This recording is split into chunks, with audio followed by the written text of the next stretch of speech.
He goes, I know your shtick is that dudes should have fun and live life before settling down. So I don't know if that's my shtick. I think that's a overreaction. But he goes, and every now and then there's a chick at a bar who starts to make moves, and I wish I could switch things up here and there. But he has this chick who's sick, and he's, you know, in his 20s or whatever, and he's like, basically he's just stupid to throw away something that seems perfect for the short, you know, for the long, to wreck away his long-term thing for something that seems fun in the short term, et cetera, et cetera. So what's your take, just first of all, like in general, on, you know, whether it's better to be in single or relationship at what age, and what your think the move is for a dude? In retrospect, I'm 33, right? In retrospect, I think that being single for most of your 20s is probably a pretty good idea for most guys, because it's going to allow you to have more experiences. And this isn't just with girls, like it's cool to do that, but the amount of times that you need to compromise something that you want to do because your girlfriend won't let you just at the drop of a hat go away to a lad's weekend in Vegas or whatever it might be, right? Yeah. So or move for a job or something, or do or anything, something big, you know, just do whatever it is that you want to do. So that's the first thing. The second thing is that you're probably going to be more competitive as a guy to find a girl when you get toward the end of your 20s, early 30s. There's a concept called sexual market value, and it's a graph which you might be able to throw over the top. Well, he says this girl's pretty hot, like out of his league a little bit almost, so he did okay on that front. But he's early 20s. Doesn't have to be just about him, but yeah, he's maybe. 22. So anyway, to finish off the sort of the overall one, that toward the end of your 20, I reckon between sort of 28 and 35-ish is when, as a guy, you're going to be able to capture like the highest value girl that you can. That's the age? I think so, yeah. I think that you're good, because you can still get whatever, you know, from probably 22, 23 to whatever, all of the 20s at that time. But you're going to have more status, you're going to have more money, you're going to have, because remember, we were talking about how do you become a guy that's a higher earner if you're not earning so much. Well, if you wait until later in life, one of the biggest predictors for wealth is age. Yeah. So if you just wait until you're a little bit older, then you're competing with a 22-year-old, but you've had 6 more years in the job market, you can outspend them, or you look cooler. I think that's pretty true for most people I know too, that they were sort of around 29, 30. And then also you're a little less like plagued by your youthful craziness. Oh yeah. I mean, here's the literal hormones and all that shit. Well, yeah, and then for this guy particularly, I don't know, man. Like, people need to be careful about going, I'm going to drop this relationship so I can just go and spray it around in the rest of the world. Like that, unless he's got a real burning desire to go and do something, and you've got a girl who's out of your league, you think, am I going to beat this? Yeah. And I don't know how much, it depends on how much you value. I value novelty a lot. Like, I love adventures and new shit. So for me, dropping something that's a certainty for a lot of things that are potentials, that makes a lot of sense. Mm-hmm. But if you're a more conservative guy, maybe, or you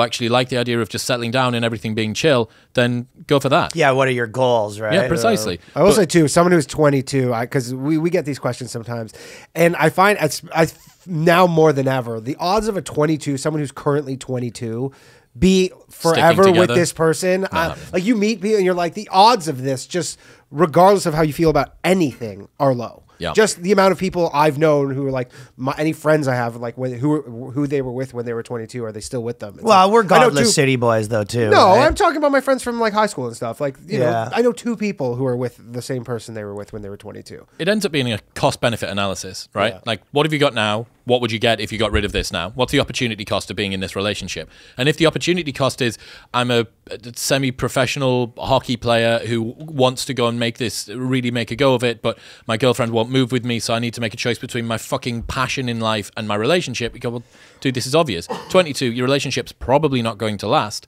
But if the alternative isn't something that really compels you, you go, well, what else? Would you recommend getting a couple prosties? And I'm not even saying that. I'm honestly not. No. It's sex workers, right? Yeah. Sex workers. You just subscribe to some OnlyFans. Like, no, but do you actually recommend, like, if dudes are feeling like that, like, yo, just fucking... What, I mean, do you think that the girlfriend's going to be okay with that? He doesn't want to answer this I don't think he's Ryan saying, tell the girlfriend. He goes, hey, I got a couple of prostitutes. I have at least another 2 years with sort you of meeting in the middle is what my point is. And you think that the prostitutes are somehow less bad than just going on a night out? That is less bad. Is it? Yeah, 100%. Okay. Talk me through that. I think any girl that I've ever dated was like, oh, you know, you're like been banging some like real girl versus like, you and the fucking boys went to like a prostitute. Like, no way that's as bad. Interesting. I don't think I could sell that as better. I don't think I could ever be like, honey, she was just a whore. I paid her. Yeah, I paid her for money. It was a transaction. It's like going to buy something at Walmart. Well, you could sell that you like fucking touch titties at a strip club. You probably couldn't say that you were doing that at a bar. That's could you get some girl was on could your you get lap away at a with bar? touching titties? probably. No. Oh, and maybe the bouncer wouldn't like it. He didn't stop him. Well, okay. So my point is more just. I remember when and I guess you said you were like a club promoter and this reality TV star or whatever, right? So you were probably like out there, and then for some people that like I remember me and Waldo and stuff were talking to some guys who were like 40 and they were just like married and stuff, and they're like, yeah, that like thing of trying to wanting to smash other girls or whatever just like never went away. Wow. And they're just like, yeah, just like. So there's always that. I mean, it's the oldest thing in the book saying there's always the grass is greener or whatever, right? Yeah. But yeah, there's in Dexter they have the dark passenger. No, I haven't seen it. So Dexter's this show, and basically he's a serial killer that always kills people, and it's kind of like his dark passenger, like he needs to kill. Okay. Because Is prostitutes yours? what? Prostitutes yours? Is prostitutes your dark passenger? No, I'm not. I've never been a prostitute guy. Okay. No, He's been a not prostitute briefly. When he first moved Yeah. to New York, it was kind of a midnight cowboy Gotta kind make of it thing. work. Really. No, I wasn't never that guy. But if you think about it, like for girls, the sort of biological thing deep down, if you actually are super in touch with what am I on this planet for, is to find the best one. Yes. And maybe that changes over, longer periods of time. Like, maybe that guy's gone and then you were to do it again, right?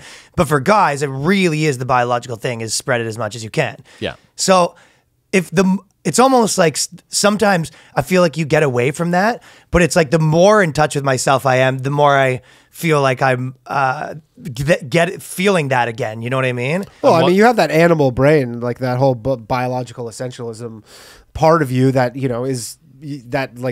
is just to reproduce, and But there's an argument. your purpose in life. And there's never really been I've never really got a good answer for that, and no one ever does. They just sort of, it's just the answer is like, yeah, but you can't, and whatever. Well, there's a tension, right? There is a tension here between something that's going to be good for you and something that you want. Like you might want to eat ice cream every day, but it's not going to be good for you in the long run. And morally, there's an equivalent here as well, that you might want to have sex with every single girl that you see and never ever settle down, and that might be gratifying in one type of way.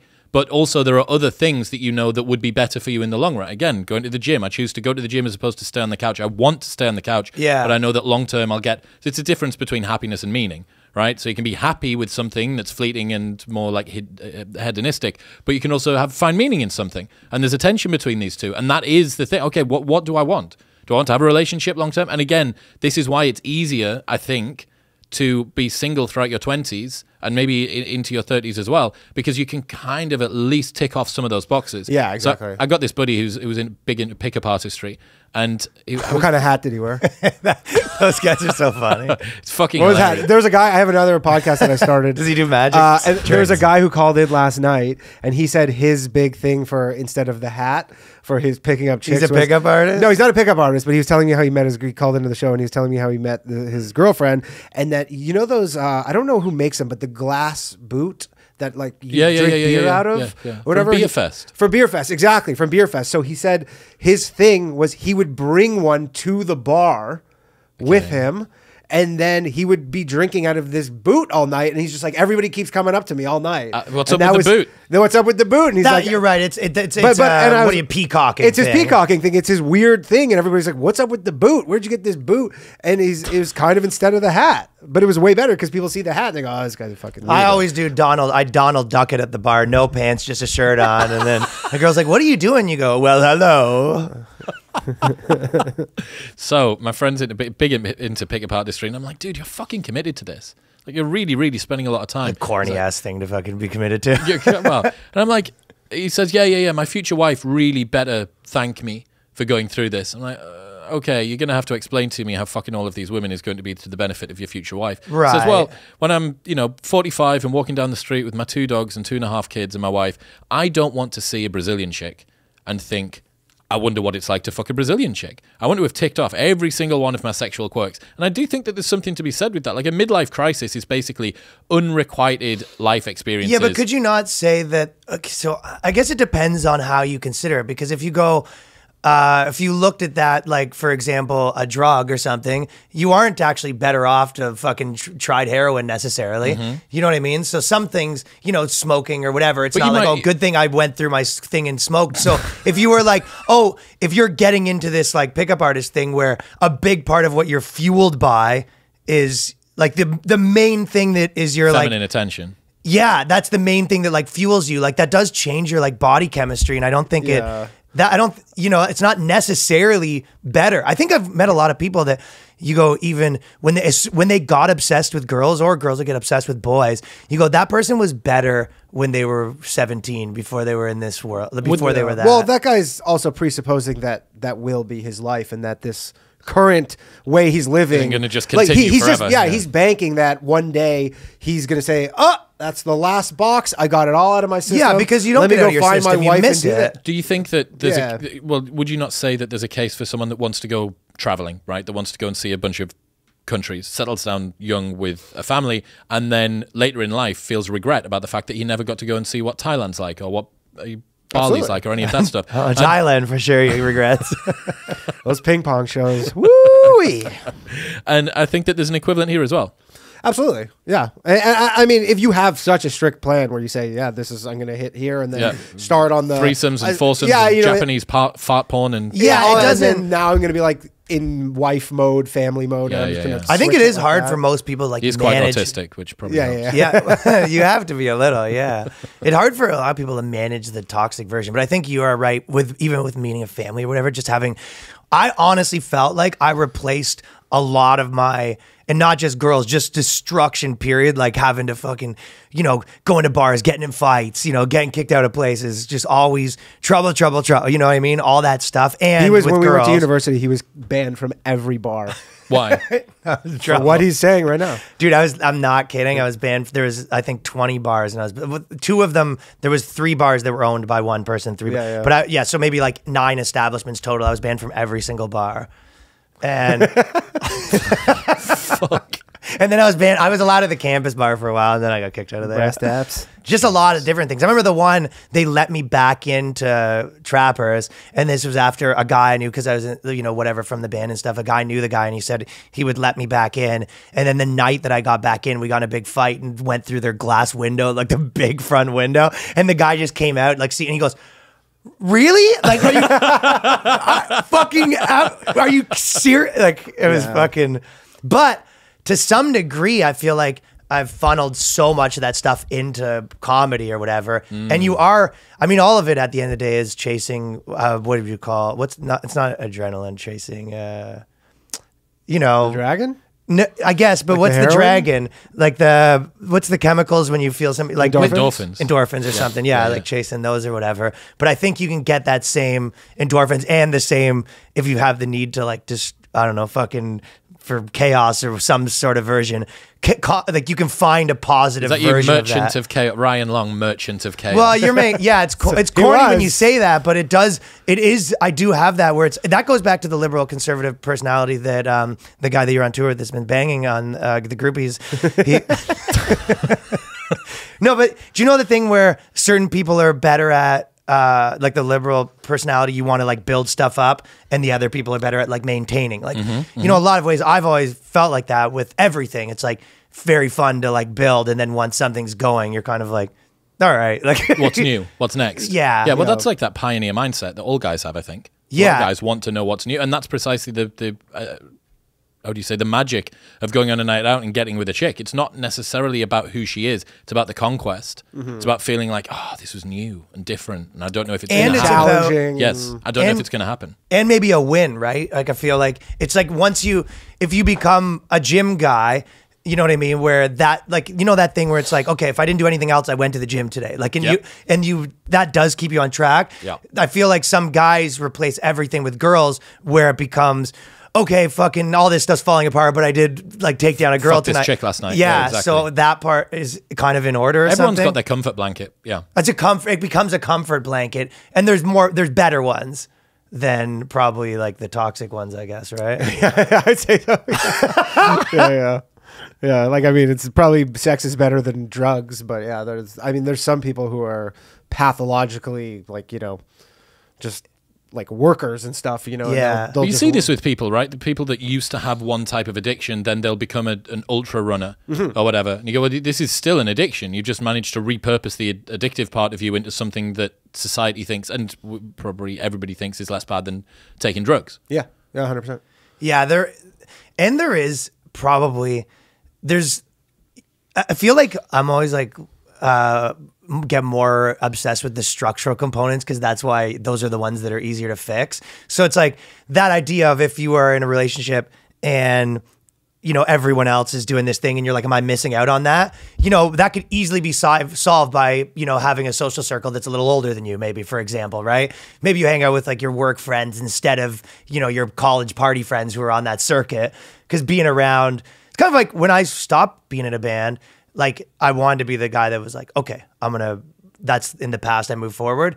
I didn't want to go to shows and be around that thing anymore. Mm-hmm. Do you find that with, because you kind of had a pretty big like life change of what you do, I would say, right? Yeah. So I was a club promoter for a long time, and dude, it's just, it's good. That's a murky world. It's fucking dark, man. But it's fun, especially in the UK, because it's so easy. Each city is only about 1 million people, between 1 and 2 million people. So it's pretty easy to like conquer a city and be the best known guy that's there. Were you the guy? Yeah, there's usually only about sort of 3 companies per city, and I was like the owner of one of the big 3, which is pretty cool. And it's a good situation to be in while you're at university. You don't pay for anything. You get to go on nights out. All the girls know who you are. So it's fun. Like, it's a good way to spend your time. But you get toward the end of your 20s and you're like, fucking hell, like, is this really all that I've got to offer the world? It's like just cheap Jaeger bombs and those 6 a.m. nights get tough too, they right? fucking ruin you. Yeah. So it's horses for courses. But this is why I think that I always thought when I was younger that I should try and be more mature because I was looking up to guys that were older than me. And I was like, oh, well, what they do now is what I should do now. You go, well, no, what they did when they were your age wasn't what they're doing now. Exactly. They grew up on an arc. Yeah, exactly. And that's what I think sometimes we can try and make ourselves I'm not trying to advocate like more immaturity, but we can try and think the admirable thing to do is like to be more mature and more chill and more relaxed and not do the adventures and not do the crazy shit. You're like, well, no. When you look back, you're going to look back. You've got the rest of your life to not do fun stuff. Yeah, exactly. You only have a short window of time to be able to go out and actually do some interesting shit. Yeah. You don't want to look back and be like, I'm glad I was so conservative when I was 18 Precisely. with everything. And that's where you get a midlife crisis. That's what I'm pretty sure. I mean, I have friends, and I do think about it. Like, I have some friends who, probably like married the second girl they ever slept with. Yep. And I can, maybe they don't, but I always think like, man, like I find it hard to believe that. Do you think that you'd be able to predict the ones that are maybe going to have a midlife breakdown and I have one who honestly, they seem fine with it. Maybe that's just I'm projecting like my thoughts on them, but I often think if I was in that boat, that would be something that I would be thinking about constantly. That's the Brazilian chick walking down the street thing, right? That's who wants to tick off the boxes. So there is an element of truth to it. But yeah, I think it's like not dedicating yourself to just pulling chicks and wearing a big hat or taking a boot on a night out with you, but also ticking off everything, but also settling down with the girl if she's out of your league. Like this is why it's interesting. This is why it's interesting because it's difficult and there isn't a one-size-fits-all answer. So I think that that it like kind of is the best way to look at it is like it's not even that there's no bad answer, there's just no good answer. They all have their own sets of problems. Fuck, dude, I was there's trade-offs for everything. I was out for dinner with Douglas Murray. He's a I love Douglas Murray. Fucking dope guy, man. This guy's been on the scene since he's been here, man. Oh, yeah, I know. I've been here 1 week and I've made all the friends. Is in New York? Yeah. He lives here? No. Oh, he lives here? Yeah. Oh, okay. Did they kick him out of the UK or something? He's a bit of a heretic there, huh? Because he's gay, right? Everywhere. But he's like, and so because they really wanted him to fit in this specific mold, but he's conservative gay guy, and he just was saying all this shit that you're just like, he's a great guy. Yeah. And he told me this story from Christopher Hitchens, one of the 4 horsemen of the apocalypse atheist guy, and he said, Douglas, you must choose your regrets. And it's like, that's a fucking cool way to look at it. It's not about minimizing regrets or escaping regrets at all. It's how can you choose the regret that you want to have? Mm-hmm. Because staying with the girl means you don't get to have sex with all the girls throughout your 20s. Having sex with the girls means that you get to let the one that you thought might be the one go. Mm-hmm. Which regret do you want? Yeah. That's a good way to look at it. Absolutely. Yeah. And I mean, yeah, like, and those friends I have, you know, they do have families, and I'm sure they're very happy with that. And, you know, again, it's just this trade-off you make where they have this, but they don't have that. And, you know, you can't have everything. So, all right. Thank you, everyone, for watching that clip. If you want to support the podcast, go to patreon.com/theboyscast, where we have a new episode every week. 5 bones, every week episode. Tons of episodes there now. 5 bones. 5 bones. 5 bones. Support the boys. It's $1.25 a week.